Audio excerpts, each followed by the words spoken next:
So hi, good evening, guys. Welcome to Sports Kindle in the Sportstalk segment again. So today we have two guests with us. First is Yash Pratap Singh from Football Monk, and second one we have Shlok Asher from he's head of the analysis from the away end. Okay, so welcome guys in the Sports Talk today. Okay, we are glad to have you on the talk today.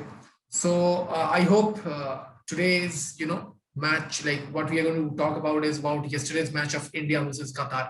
So I would like to mention you a few things. Like first of all, I would like to know from a football fan point of view, how was the match you guys take or took over. So Shlok, if you can answer it first. Yeah, sure. Mixed feelings really about the match because there's a lot of what ifs. What if Gurpreet saved the shot that went in? What if Yeah, Peke didn't get that first yellow? What if Manveer scored on a half chance? There's a lot of yeah, questions. Um, Overall, again, I don't know what to expect with Stay Match on board, yeah. but like the scoreline looked good, but I think we could have done better. I think we were lacking in quite a few aspects. Um, you know, I mean, creativity was pretty much non-existent, and we defended with our lives. But again, I think I expect a bit better from the team in regards to performances. Yeah, yeah. Yash, your point of view on this. As Shlok said, mixed feelings. So, like, of course, I didn't have a lot of expectations against Qatar because they are best against in Asia. So, I mean, it was a okay match as a football fan, but yeah, we defended well, and kudos to the team. At least, like, they can take a like there were a lot of takeaways for them. So look, now there is something very much important which we have to talk about, and the defense we saw yesterday was quite good. But what is the game only about defense? Like where would have been like attacks? There were very less attacks, and Manveer, as Shlok also referred that he missed a half chance. That was pretty much obvious that he missed it. But is the game of Indian football only about defense? Yeah, Qatar is one of the best teams in Asia. They are going to be the host of the next World Cup. That we all know. Okay, so they will push their they will give their 300 to 400% to be on the list in the World Cups as well. So they will push themselves. But the main question over here is what we have taken through. That's okay, but 11 matches winless. Okay, now this is a big numbers that we have not won since 2019. Now, where are we heading then? Like as Shlok said, we don't know that what we are going to do with team match. But what is the team heading? Like we have taken 30 players on board, okay, and there is nothing that we can deliver up to. Like 30 players, I don't think. First of all, there is a lot of players, a lot of things happening around the team. So if you can just put something on this show, like Yeah, where is the team heading? Yeah, please say. yeah. You raised some really good points, especially questioning the creativity of the team. Like I Yeah, get that we set up in a 5-4-1 from the beginning, and the yeah, only motive was to defend. But that is very reductive to the abilities of the player. For example, let's look at Ashik Kurunyan, right? yeah, Every time he got the ball, he didn't make too much of it. Like the passes he was giving out to Bipin or whoever, they weren't that great. And yeah, for that matter, even Bipin wasn't that great. And like yeah, quite a few players underperformed on the ball. yeah, So what we're looking at is like, okay, I get that, it's Qatar, we're a man down, defend with your lives, and so on. But there's simple mistakes that players are making, like Preetham Kotal being dragged out of defense every time by the number 19. Very, very amateurish mistakes, right? And uh, honestly, like the reason why I'm actually pretty numb to this is because, as you said, Igor Stimac has been underperforming for so long now. I just feel that, let him finish off the next two games and then sack him. Get in somebody like Khalid Jamil. Get in yes, somebody who's well versed with Indian football. yeah, yeah. Yes, See, uh, talking about the match, I mean, see, he's a Croatian coach, and I don't, I never expected an attacking type of gameplay from him. Instead, but yeah, I definitely wanted to see a better quality of football for the national team. But then we all know what's happening around. So you know, talking about his continuity, I think if he can get us results in the remaining two qualifiers, we may think of giving him another chance. Or if he doesn't, I mean, the AIFF should not settle for anything less than 6 points in the remaining 2 games. If he can't give us 6 points, sack him, as Shlok said.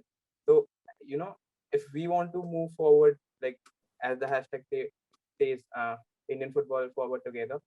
If we actually want to follow that, we need to get someone on board who is an attacking minded coach like Khalid Jamil. And it's not just Khalid Jamil, there are many names out there.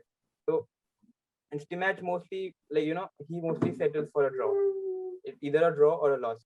Even yesterday he went for a 5-4-1 formation, pretty defensive. Where I know Qatar is a very great team, but defensive football no one enjoys, So that was something even I don't appreciate, and I would definitely love to see what the AIFF is up to as post the World Cup qualifier, and let's hope for the best. Yeah. So the next question will be something related to the red card. Okay. So what do you guys think that the first yellow was a bit harsh on Rahul Beke, and also one more important thing that Rahul Beke from a long time now, he is making these mistakes like getting a yellow card, in the first 20 or 30 minutes or 40 minutes in the first half rather, and then he has to understand that okay, I should not make these mistakes, and then he will understand like quite a good red cards and all these things. And what about what was your feelings when he got the red card and the team got down one man down? So Shlok. Um, l- I think everyone agrees when I say the first yellow is extremely harsh. It's a Yeah, regulation foul. You want yeah, to prevent a counter, you have to go out and you have to do that. definitely. And it wasn't violent. It didn't have malicious intent. It was just a shove in the back. I think the Yeah, Qatari player sold it pretty well, and the referee had a really bad decision with that. Because again, if he didn't do that, you had 5 Indian players who were just behind the ball, and then they just have the other half of the team to get by, and it would have been a good attack if they went by with that, right? yeah, Red card again. What Beke was trying to do there, I think he was trying to signal the defender to cover his backside, right? I get what he was trying to do, but again, it's not something you do. You need to have your hands tucked in when you're defending a cross, or else you concede a handball like that. We've seen that in India with Shubham Sarangi, who's yeah, conceded penalties the same way because he's had his hand out, and it's kind of naive. I don't know about like the overall statement though about Beke having error proneness. I think it's like more I think it's an Indian thing rather. Like a lot of Indian players lose focus or just like yeah, dive into very silly fouls. Um, it was just unfortunate. Maybe Peke could have handled it a little better, knowing that he was on a yellow. But again, it's like at the end of the day, it's a team performance that let the entire team down, right? You can't just put it on an individual. no, no, definitely. Yeah. Yes. See, the first yellow card was definitely very harsh. The Qatari player was like, for a second I felt he's not a player. He just acted as if he's a professional actor. That was my first thought. So even I think the referee was too harsh on the Indians, because I don't know, because I didn't see any of the Qatari players getting a yellow or maybe a warning for the fouls they committed. They did get a few, I think, a single yellow card. And talking about the second yellow card, that was a schoolboy mistake by PK. But you can't blame him, as that's he was just trying to tell his defender to cover the space behind him. But then I would say that was a mistake of the referee, and also a luck played its part. India were not lucky enough to get a draw against the Asian champions. So that's all I can say. Yeah. So who impressed you the most? Like which player you saw and you got okay, yeah, okay, at least he tried it or he gave it the most. Shlok. Definitely Dan Martins. To go out on your debut, put out a performance like that against a side like Qatar, it's just great. Even the way he performed in the ACL, I think he could be a really big asset for us against West Asian sides where we need to press relentlessly. We need a physical player who can withstand their challenges. I think he had a great outing. Um, Gurpreet, without a doubt, I think everyone would agree that he saved us quite a bit. But I think it's a bit of an expected performance from Gurpreet given how good he's performed Yeah, for us over the years, right? So I mean, he's a class goalkeeper. clan I'm really impressed with though. Yeah. Yes. For me, it would be Gurpreet definitely, and also Apuya. Gurpreet made 10 saves out, and 6 of them being inside the box, and he even ended up like being the best rated player among the Blue Tigers. So, and like he literally saved the day for us. I mean, if he wouldn't be there, maybe the scoreline could have said a different story. And talking about Apuya, he had a great domestic campaign with Northeast last season, and like the moment he entered the pitch, the first pass, which like the that was some pass by him to Manveer, which I think the moment he came in. So and I mean, you expect such performance from Apuya, given what he displayed in the friendlies back in March, and also Gurpreet, as I said, Gurpreet, like you, uh, you, ex- you can't expect anything more from him. He's just the best in India. So look, coming back to Gurpreet, okay, after the match, Abdel Karim Hassan said that Gurpreet is quite a good player enough to play in Premier League, which is a very good compliment. So he should not waste time here, and rather he should go. And he has played in European League. We know that. But it is only about it is it only about Gurpreet Singh Sandhu who is only delivering in all the matches, or some of the players, like we are just naming a few like Shetri and Gurpreet Singh Sandhu and all these players. Now, when you have a lot of 30 players, when you have taken, okay, you have scrutinized 30 odd players, and you're giving 11 chance, like in the whole team, I think 17, 18 players are getting a chance and they're playing it. That's okay. That's pretty much cool. But results matters. We have not won since a long time. Okay. So on that time, what will be, a thought process from Gurpreet himself that, okay, I am delivering, but what is the team doing? Where are the results? Because if only I am delivering, but there are no results, then it doesn't matter. At the end, it doesn't matter, because result for the team is something which will matter for any of these players, because it is not an individual sport. We are not playing tennis. We are playing a football game. Like we are playing a game of 11 players who will combine their individual, qualities, and then they will win it or then they will lose it. But now for the past 11 games, we are losing it. For what do you think the mindset of Gurpreet will be that, okay, 11 now, what will we do? Like next against Bangladesh, next again against someone. And this is very difficult. So yeah, Shlok, something on this. Yeah. So, I mean, initially, I think the whole Premier League thing was just like, two players bantering around. I mean, we both know that nobody in the Indian team has Premier League quality, right? I think Yeah, people just went a little overboard with that.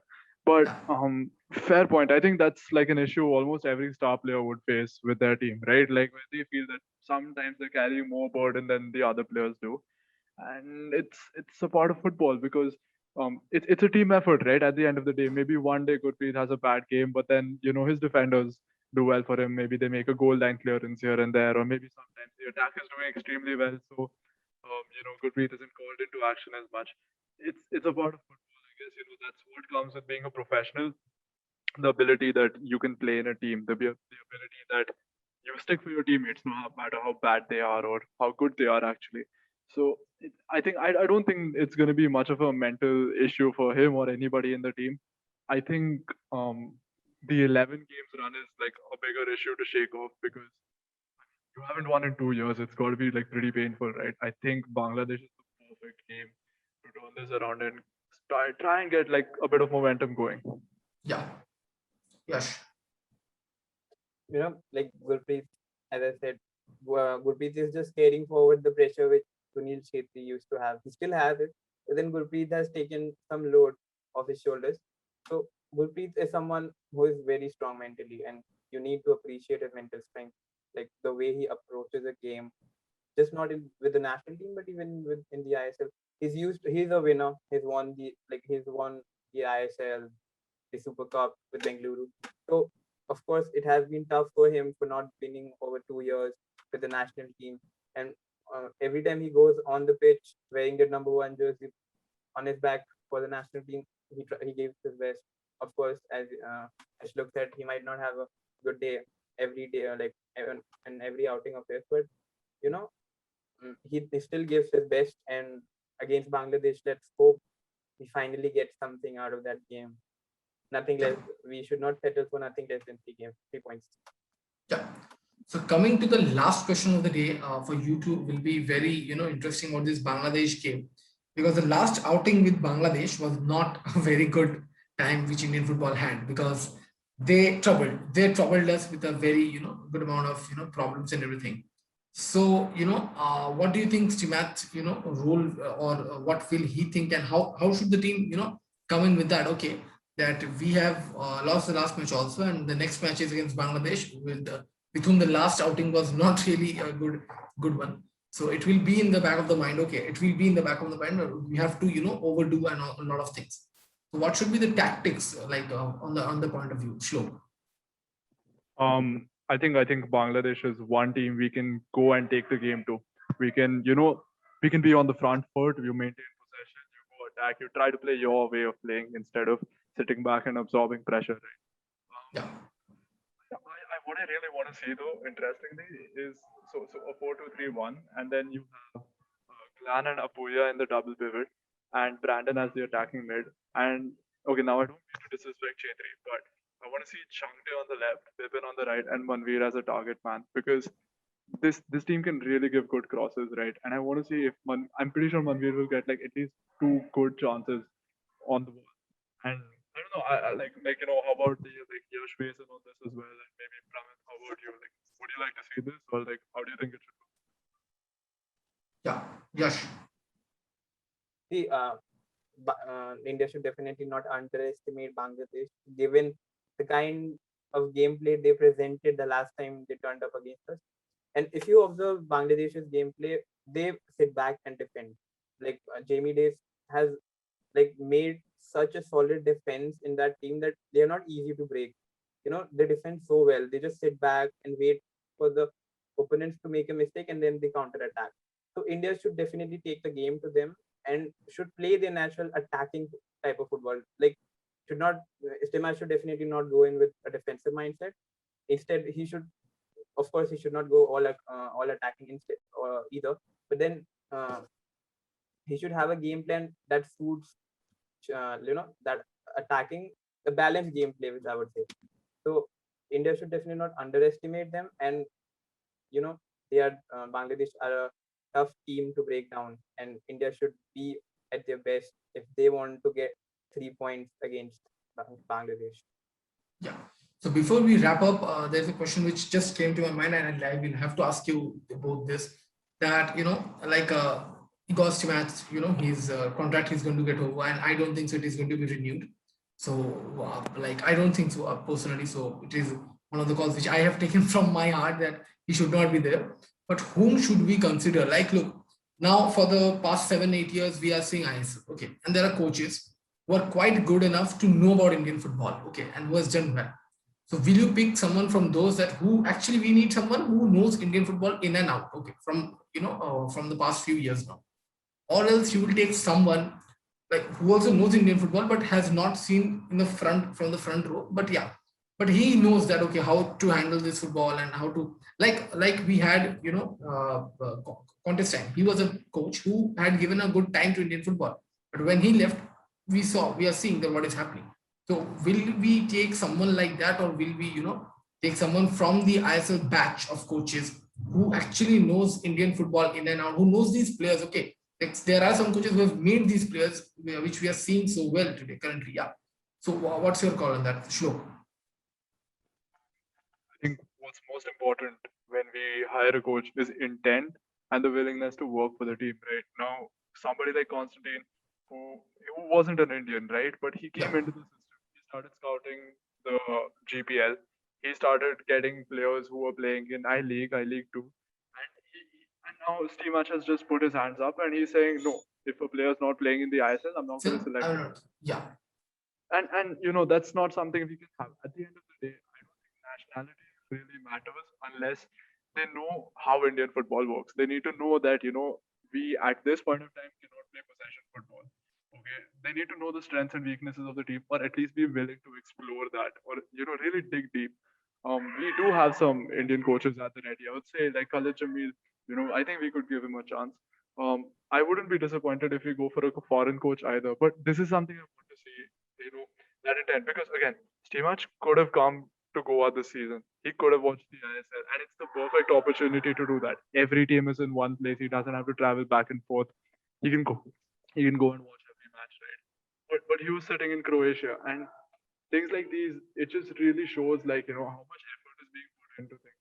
Yeah, Not getting Vidyasagar for for national team camp. I'm not saying select him for the squad, but at least get him for the camp, see what he's about, right? And it's just that uh, at the end of the day, we need somebody who's willing to put in that work. That's what my take is. yeah. Yash. See, firstly, you can't be sure about anything if AIFF is there. As you said, the match will be sacked. You can't be sure about it. Anyway, jokes apart. See, the successor to the match should be an Indian coach, I would say, someone like Khalid Jamil, who knows Indian football, who has seen the who's seen each and every corner of Indian football, be it the Northeast, be it Kerala, or be it the northern part of India, or maybe Albert Roca. I think he would definitely be a great guy to lead India in the international stage. And of course, we need to play attacking style of football because we're so much done with defensive football. And like if every time we turn on the TV to watch India's match, we know goals galore is not something we expect anyway. But then of course we too want to see some type of good football. So someone who is capable to bring that into the national team would be a great alternative. Yeah. So like we can only hope for the best, and we can only move forward for the next match with Bangladesh. So let's see what happens. And it was a great time talking to you, Yash and Shlok. Thank you for your time for Sports Kindle. And we'll meet up soon again for the next match. Okay. And yeah, thank you guys For sure. for your time. Thanks for having me. Thank you. Thank you. Thanks for having me.